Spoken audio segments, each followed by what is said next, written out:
Well, Jo Palacios' big talk, backfire on him in Tampa. If you like this video, please give it a thumbs up and subscribe.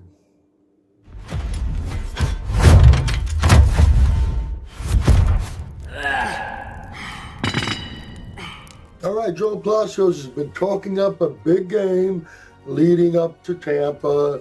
As I said previously, he's been on so many podcasts and he's still making appearances. And he's going in there planning on winning, planning on beating Nick Walker. Now, I've always said, if you're not going into a show expecting to win, planning on winning, if you're not training to win, what are you stepping on stage for? It's the right attitude, I think.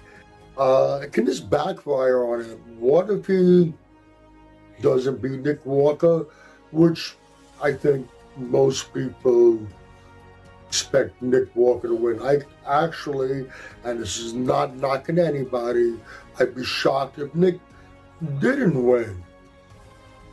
How is this going to affect the way people see Joe, especially after all this big talk? Once again, like I said, I think you should be going in with the attitude that you're going to win. He never once trashed Nick. He never badmouthed him. He just spoke a very confident game. If he doesn't win, is this going to hurt his stock? First off, like I said, I don't expect him to win. I do expect him to look like he belongs on that stage. Now, yes, if he places third, fourth, fifth, maybe there'll be some questions, but then again, he doesn't win. He places somewhere between second and fifth. He places fifth, but it's really such a close call between the rest of that group. Does that mean that he's all hype, he's overhyped? No.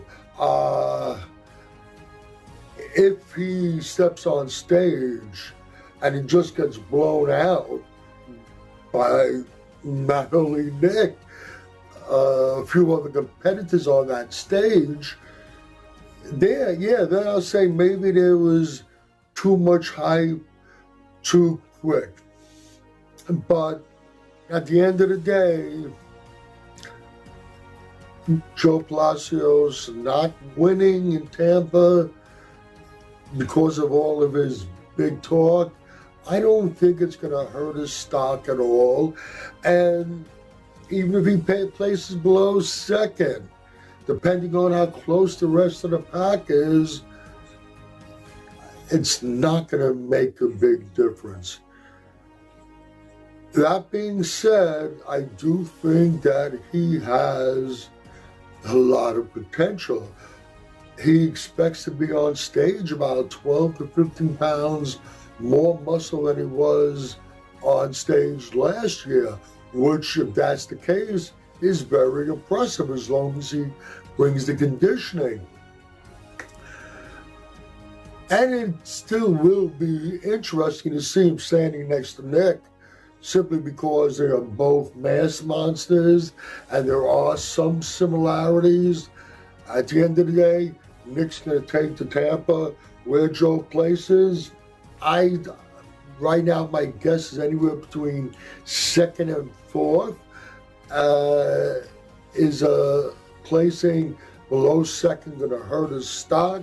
No, as long as he's not blown out by the rest of the competition. And you can agree or disagree with anything I've said in this video. Either way, let me know in the comment section. This is Michael Diamond. I'd like to thank you for watching Muscle Central.